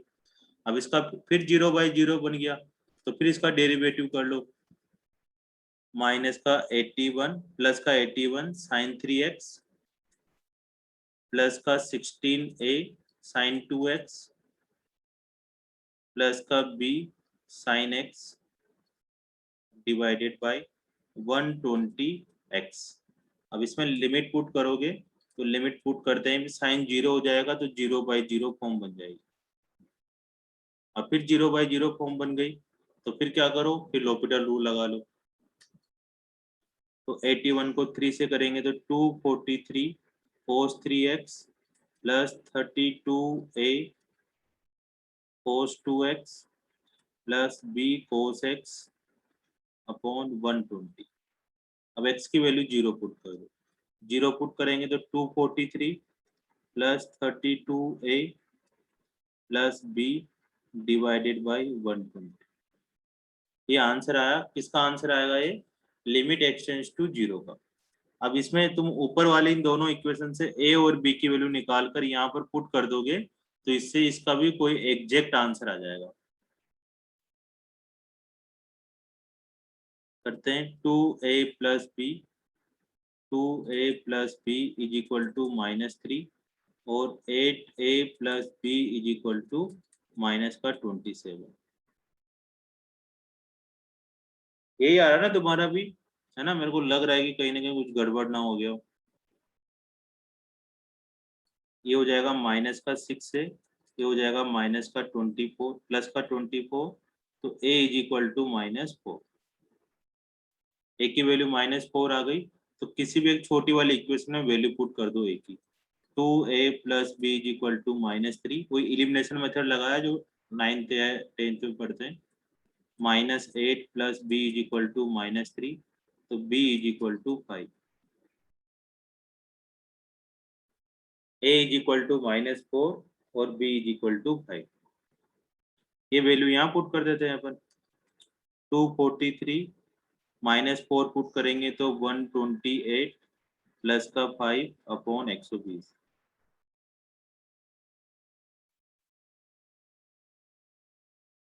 सोल्व कर लो। 248 माइनस 128 बाई 120, तो 120 अपॉन 120, ये कैंसिल होकर 1 आ गया।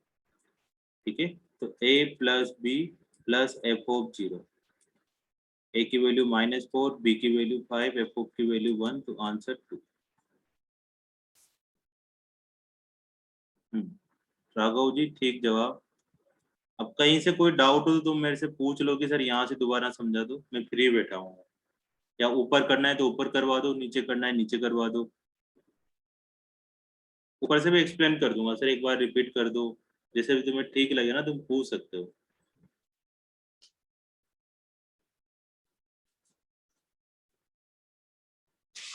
दोबारा बता दो, ये इक्वेशन कैसे बनाई आपने, मतलब ये 0 के इक्वल कैसे आई? ये 0 के इक्वल कैसे आई? देखो हमने पढ़ रखा था जब मैंने स्टार्टिंग पढ़ाया था कि f of 0, f of a minus, f of a plus और f of a finite quantity होनी चाहिए, तब फंक्शन कंटिन्यूअस होता है। ये वाली चीज पढ़ रही?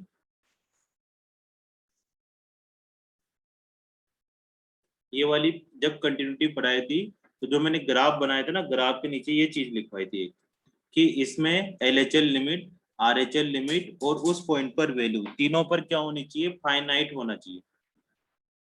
लेकिन अब यहाँ पर तुम देखो कि अगर मैंने इसको 0 नहीं करा, शिवांगी जी कुछ कोई और वैल्यू पुट कर दी, मान लो मैंने 5 पुट कर दिया इस पूरे की जगह, तो 5/0 कितना होगा? ये तो इन्फिनिटी हो जाएगा, जबकि हमें तो फाइनाइट चाहिए, इन्फिनिटी तो चाहिए नहीं।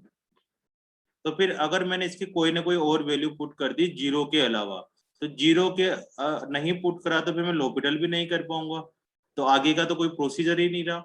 और दूसरी बात, अगर कोई और वैल्यू पुट करते हैं तो क्या बन जाएगा? इनफाइनाइट बन जाएगा। फिर इनफाइनाइट बन जाएगा तो फिर कंटिन्यूअस ही नहीं रहेगा, जबकि ऊपर ही ऊपर उन्होंने बोल दिया क्वेश्चन वालों ने कि ये फंक्शन क्या है? कंटिन्यूअस है 0 पर, तो तुम इसको इनफाइनाइट तो बिल्कुल भी नहीं बना सकते। तो फिर हमें क्या पुट करना पड़ेगा इसको फाइनाइट लाने के लिए? इस पूरी वैल्यू को 0/0 ही पुट करना पड़ेगा, इसको 0 पुट करना पड़ेगा। ठीक है, नहीं आया समझ में? सर आ गया। नहीं आया। देखो इसके जगह अगर कोई और वैल्यू पुट करा तुमने, इस सर्किल जो मैंने बना रखा है, तो उससे क्या आएगा ये बताओ? कोई भी वैल्यू पुट कर दिया, नीचे 0 है तुम्हारे पास, तो ऊपर कोई ना सर कोई इन्फिनिटी। इंफिनिटी आएगा, तो फिर क्या कंटिन्यूअस हो पाएगा ये फंक्शन? No sir. नहीं हो पाएगा। तो हमें ऊपर कोई सी वैल्यू नहीं पुट कर सकते, हमें क्या पुट करना पड़ेगा? 0 पुट करना पड़ेगा, क्योंकि 0/0 अगर होता है तो उससे एक चांस होता है फाइनाइट आने का, जरूरी नहीं है फाइनाइट ही आए, एक चांस होता है कि तुम करते जाओ धीरे धीरे धीरे करके। या ए और बी की ऐसी वैल्यू बताओ जिससे ये फाइनाइट आंसर आए, इनफाइनाइट नहीं हो। ए और बी की हम ऐसी वैल्यू बतानी जिससे फाइनाइट आंसर आए। तो देखो हमने ए और बी की ऐसी वैल्यू निकाली जिसकी वजह से ये आंसर कितना आ गया? 1 आ गया, मतलब फाइनाइट आंसर आ गया। अगर ए और बी की वैल्यू इन दोनों के अलावा कुछ और रखोगे ना, तो इस क्वेश्चन का आंसर इनफाइनाइट आएगा, मतलब ये कंटिन्यूअस नहीं होगा। ठीक है, यस।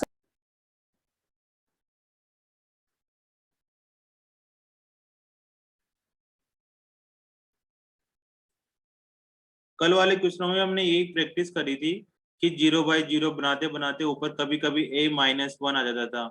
इसका मतलब है 0/0 बनाना है तो फिर a-1 की वैल्यू क्या रखनी पड़ेगी? हमें 0 रखनी पड़ेगी। इस तरह के कुछ क्वेश्चंस किए थे कल, उनको ही देख के आगे बढ़ो तुम।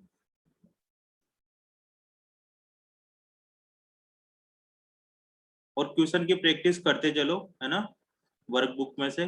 तुम्हारा काम अच्छा होता जाएगा। इसने बेटा बताओ कहाँ से दोबारा बताऊं? सर आगे समझ। ठीक है चलो, अब नया टॉपिक लिखो, वही है मतलब डिसकंटिन्यूटी, टाइप्स ऑफ डिसकंटिन्यूटी।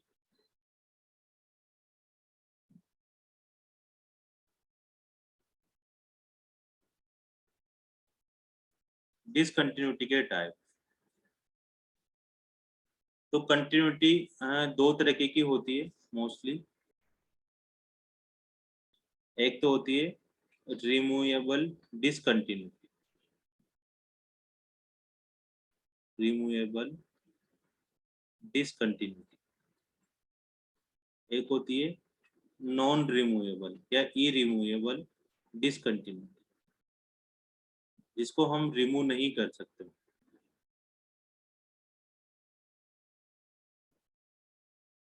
ठीक है, इस नॉन रिमूवेबल में भी दो तरीके की डिसकंटिन्यूटी होती है। एक होती है फर्स्ट काइंड, एक होती है सेकंड काइंड।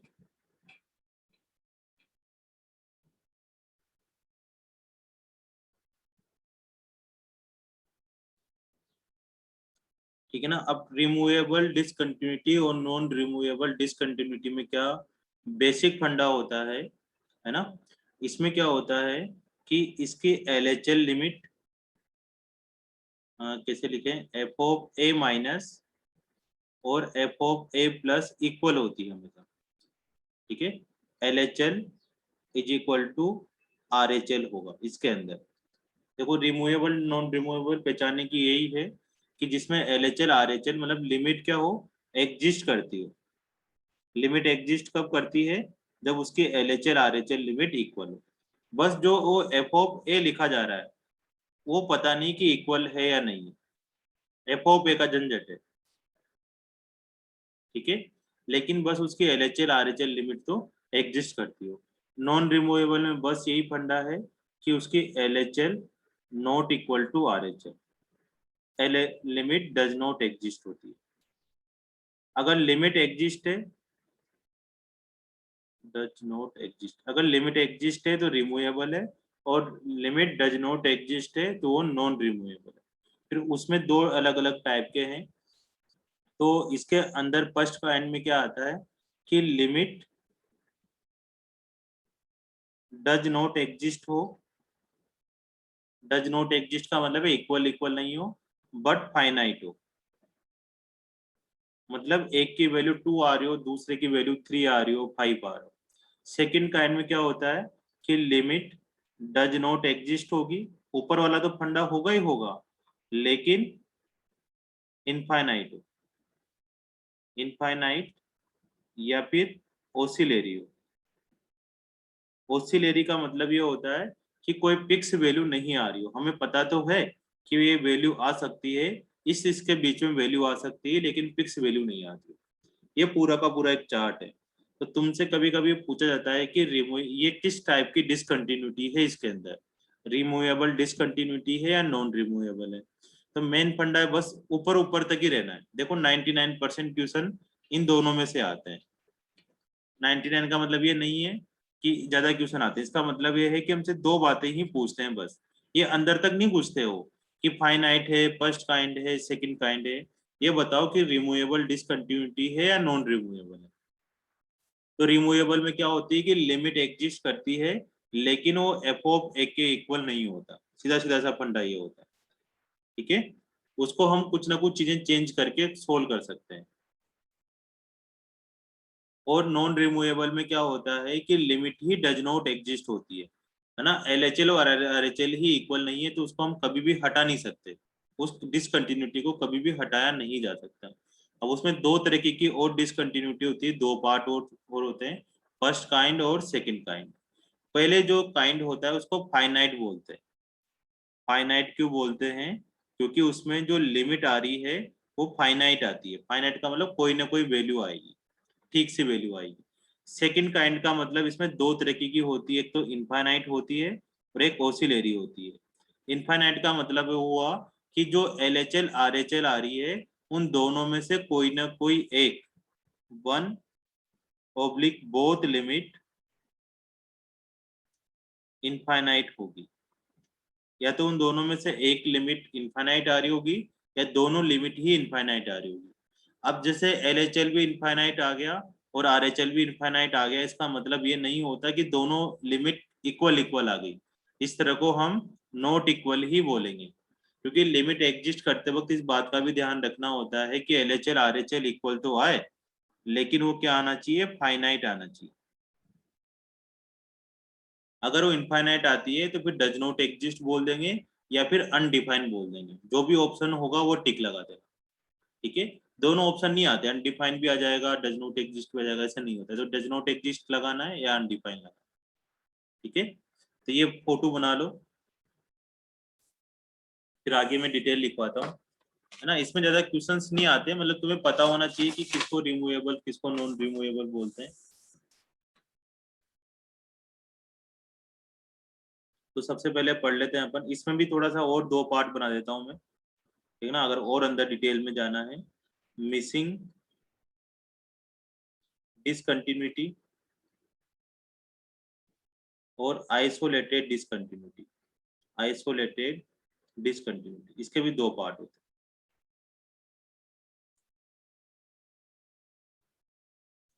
4:30 तक ये बेटा है ना आज क्लास, बस अभी 5-7 मिनट और है। इसमें भी मिसिंग डिसकंटिन्यूटी है और आइसोलेटेड डिसकंटिन्यूटी। तो पहला हम टॉपिक पढ़ने वाले हैं रिमूवेबल डिसकंटिन्यूटी। याद रहे तो ठीक है, नहीं रहे तो हमें तो बस दो चीजें ध्यान रखनी है कि डिसकंटिन्यूटी कैसे निकालते हैं, और पहली बात है कि ABC की वैल्यू किस तरह से निकाला जाता है, जो पहली क्लास है। इन दो क्लासों के अलावा कुछ भी नहीं पूछा जाता, ठीक है ना। इनके तो नामो निशान भी नहीं आते, कभी कभी 2-4 सालों में आते हैं, लेकिन हमें पेपर भी करना है। देखो आ भी जाए नहीं भी आए तो पढ़ना तो पड़ेगा, ठीक है ना। रिमूवेबल डिसकंटिन्यूटी का मतलब तुम समझ ही गए, है ना, ऊपर बार बार लिखने का कोई फायदा नहीं है। इसमें पहला जो टाइप है वो मिसिंग डिसकंटिन्यूटी। मिसिंग डिसकंटिन्यूटी का मतलब एक अगर हम फंक्शन लें f of x is equal to x square minus 9 upon x minus 3 और एक्स नॉट इक्वल टू 3 पर ये फंक्शन है, तो इसकी वैल्यू हमें पता है क्या हो रही होगी। नॉट इक्वल टू 3 का मतलब क्या होगा बेटा, लिमिट एक्स टेंड्स टू 3। तो 0/0 फॉर्म आ गई, तो तुम इसका डेरिवेटिव करोगे l'Hopital रूल लगाकर, तो 2x अपॉन 1, तो 6 आंसर आ जाएगा। इसका मतलब 3 का मतलब ये हुआ कि इसकी 3 प्लस और 3 माइनस पर इसकी वैल्यू कितने आने वाली है, 6 आने वाली है। लेकिन 3 पर वैल्यू क्या होगी, कंटिन्यूटी तो उसको बोलते हैं ना अपन, जिसमें F of a minus f of a plus और एफ ऑफ ए तीनों आए, लेकिन इसमें कुछ बोल ही नहीं रखा। तो इन फंक्शनों को क्या करते हैं, हम रीडिफाइन करते हैं। ये आते नहीं है, BSc का पार्ट ही है, लेकिन फिर भी पढ़ लेते हैं। इसमें फंक्शन को क्या करते हैं, रीडिफाइन करते हैं। रीडिफाइन कैसे करते हैं, ताकि वो कंटिन्यूटी में हो जाए, कंटिन्यूअस हो जाए। मतलब x square minus 9 upon x minus 3 की वैल्यू लिख दो एक्स नॉट इक्वल टू 3 पर, और जो इसका आंसर आ रहा है, इसका आंसर कितना आ रहा है, 6 आ रहा था, तो x इज इक्वल टू 3 पर हम खुद ही लिख देंगे कि इसका आंसर 6 ले लो। इससे क्या होगा, इससे ये होगा कि एफ ऑफ 3 प्लस और एफ ऑफ 3 माइनस तो इक्वल इक्वल था ही सही, उस पर तो 6 आंसर आ रहा था, और अब हमारे पास एफ ऑफ 3 भी 6 के इक्वल आ जाएगा। पहले एफ ऑफ 3 क्या हो रहा था, क्योंकि इसमें अगर एग्जैक्ट 3 पुट करते हैं तब तो ये 0/0 फॉर्म बना रहा था, तो हम बोल ही नहीं सकते थे कि वो एग्जैक्ट 3 के इक्वल है, ठीक है। तो इस क्वेश्चन को बोलते हैं हम मिसिंग डिसकंटिन्यूटी, इसमें x is equal to not equal to 3 पर तो LHL RHL तो इक्वल आ रहे हैं, लेकिन 3 पर कोई वैल्यू नहीं आ रही, तो हमने 3 पर ही खुद ने खुद 6 लिख दिया। अब ऐसे रीडिफाइन करने वाले कोई क्वेश्चन नहीं आते पेपर में, तो ना थ्योरेटिकल क्वेश्चन है। फिर भी हम बोल सकते हैं कि इसमें मिसिंग डिसकंटिन्यूटी, मिसिंग डिसकंटिन्यूटी का मतलब ये होता है कि LHL RHL आ सकते हो और हमारे अकॉर्डिंग उस फंक्शन को हम रीडिफाइन कर सकते हैं, ठीक है। अब आइसोलेटेड डिसकंटिन्यूटी पढ़ते हैं। आइसोलेटेड डिसकंटिन्यूटी में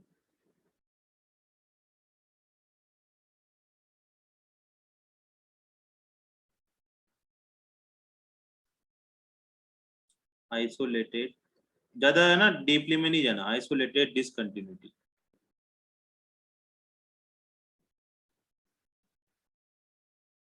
जैसे इसमें क्या है हमारे पास, f of x is equal to greatest integer of x plus greatest integer of minus x.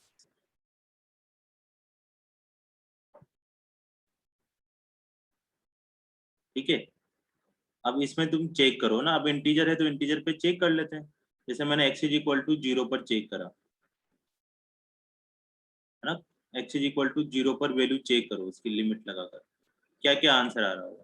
अब ग्रेटेस्ट इंटीजर फंक्शन से दो तरह से करना पड़ेगा, एक तो 0 प्लस पर और एक 0 माइनस।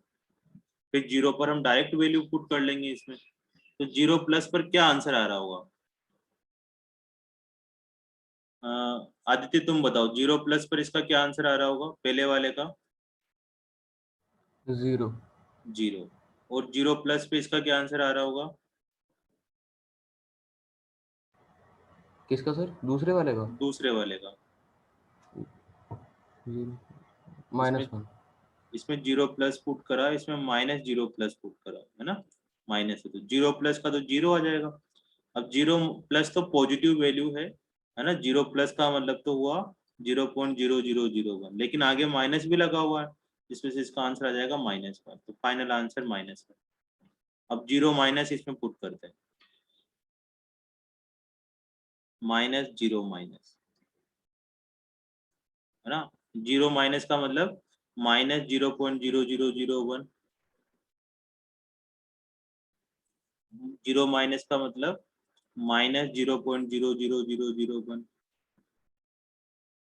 -0.001 का आंसर तो कितना आ जाएगा, माइनस का 1, माइनस माइनस प्लस 0.0010, तो ये -1 आया। अब देखो ये -1 आया, ये भी -1 आया, मतलब इसमें LHL RHL तो इक्वल आ रहा है। ठीक है, लेकिन अब एफ ऑफ 0 के बारे में बात करें, x is equal to exact 0 के बारे में इसमें बात करें तो क्या आंसर आ रहा होगा, एफ ऑफ 0 0 प्लस माइनस का 0। ठीक है ना, ऊपर वैल्यू पुट कर दी। अब 0 पर तो 0 आंसर आ रहा होगा, -0 पर कितना आ रहा होगा, 0 आंसर आ रहा होगा, तो डायरेक्ट 0 आंसर आ गया।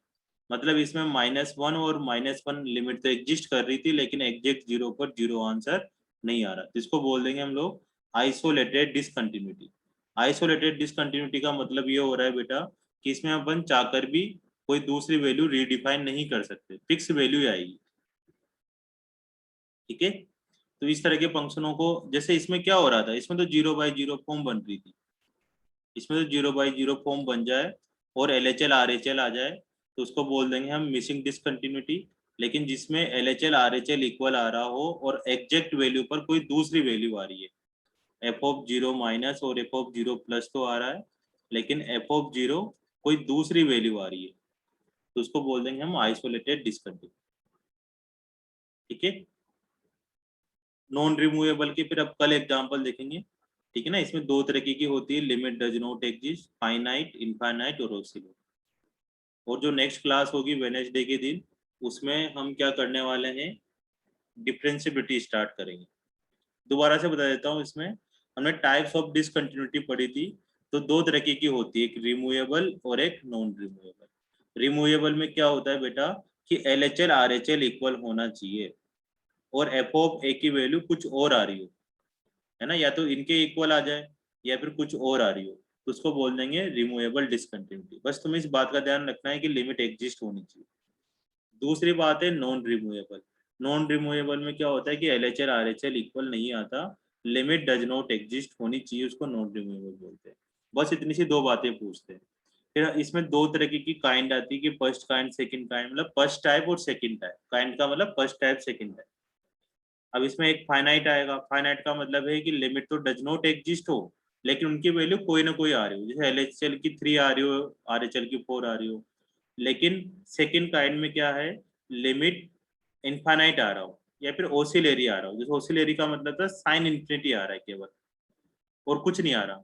अब साइन इन्फिनिटी की वैल्यू हमें पता है कहाँ से कहाँ तक होती है, -1 से 1 के बीच में होती है, लेकिन पता नहीं क्या होती है, तो इस तरह की को बोलते हैं ओसिलेरी डिसकंटिन्यूटी।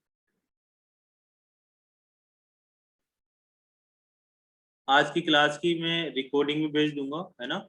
और दूसरी बात यह है कि थोड़ी देर ना 1-2 मिनट बात करते हैं बस, कि हाँ कुछ कुछ बच्चों के पेपर ऊपर आने वाले हैं, तो लिमिट और डिफरेंस, लिमिट और क्या था, मैट्रिक्स पढ़ने वाले हैं, और कुछ के है ना डिफरेंशिएशन आ रहा है। तो लिमिट और मैट्रिक्स कौन कौन पढ़ना चाहता है अकॉर्डिंग टू स्कूल, है ना, स्कूल के अकॉर्डिंग, उसकी क्लास अपन मॉर्निंग में ले सकते हैं क्या? दो बातें हैं, है ना, चैट बॉक्स में डाल दें कि किस किस को अभी पढ़ना है। बाद में तो मैं पढ़ाऊंगा ही पढ़ाऊंगा, लेकिन बाद में हम अगस्त सितंबर में पढ़ेंगे इसके बाद। तो जिसको अभी पढ़ना है तो वो मेरे को बता दो, ताकि उसकी मॉर्निंग में क्लास में ले लो। और मॉर्निंग के लिए कंफर्टेबल हो या नहीं हो ये भी बता दो। जैसे एक का मैसेज आया शिवांगी का, हाँ सर मेरे को मैट्रिक्स डिटरमिन करना है। लवप्रीत का भी आया है, ठीक है। क्या तुम मॉर्निंग के लिए कंफर्टेबल हो लवप्रीत, ये बताओ, मॉर्निंग स्कूल में? Yes sir. तुम बताओ पलक, स्नेहा और शिवांगी, क्या मॉर्निंग सर में मॉर्निंग में कितने बजे करोगे फिर? कोई 11 से 11 के बाद, 11 से 2 के बीच में। ठीक है सर, कर लो। सर एक दिन स्कूल छोड़ देंगे क्या हो जाएगा? हाँ होने में तो साल भर छोड़ दोगे तभी क्या ही होगा, बाद में नहीं होगा वो सर, तो जो सर स्कूल ले होगा। लो मॉर्निंग में केमिस्ट्री ही ले की होता लो। तो है क्लास नहीं कुछ। लेफ्ट होगी, ले लो। ठीक है कोई दिक्कत नहीं, जैसे जैसे होगा, है ना। जिनको आता है उनको कोई दिक्कत नहीं है, जिनको नहीं आता है ना फिर उनको करना। देखो क्या होता है ना, मेरी शाम को इवनिंग में रोज 2 से 3 क्लासें होती है, तो फिर मैं क्या 8 बजे के बाद फ्री होता हूँ। अब 8 बजे के बाद तुम्हें पढ़ाना थोड़ा सा अच्छा सा नहीं लगता।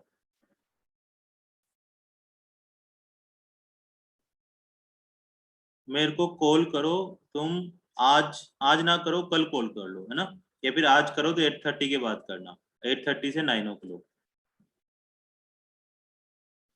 ठीक है मैं ना लिंक भेज दूंगा बेटा, है ना। जिस जिसको अटेंड करनी हो वो कर लेना, जिस जिसको नहीं करनी हो वो मत करना, है ना, कोई दिक्कत नहीं है। लेकिन वो मॉर्निंग के टाइम पे रहेगी, बस इतना सा था बात। चित्रा जी तुम बताओ तुम्हारा क्या कमिटमेंट है कि सर मैं नहीं मॉर्निंग में तो नहीं ले पाऊंगी सर।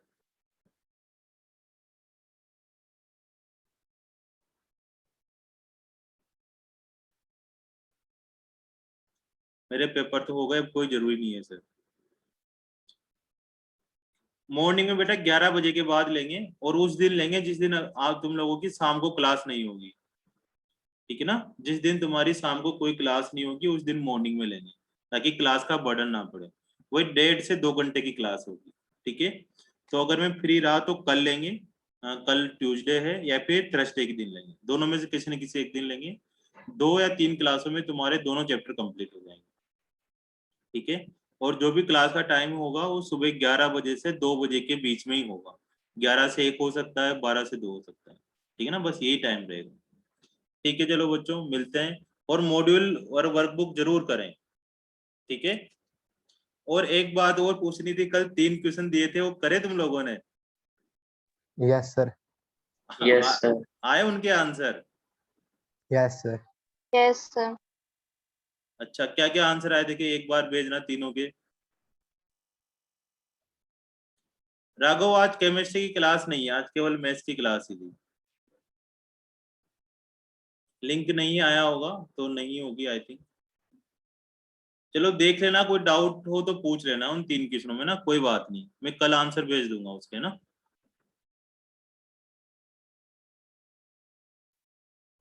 ठीक है ना, अभी 5-7 मिनट इसी में लग जाने, अगली बार देखेंगे ना, ठीक है।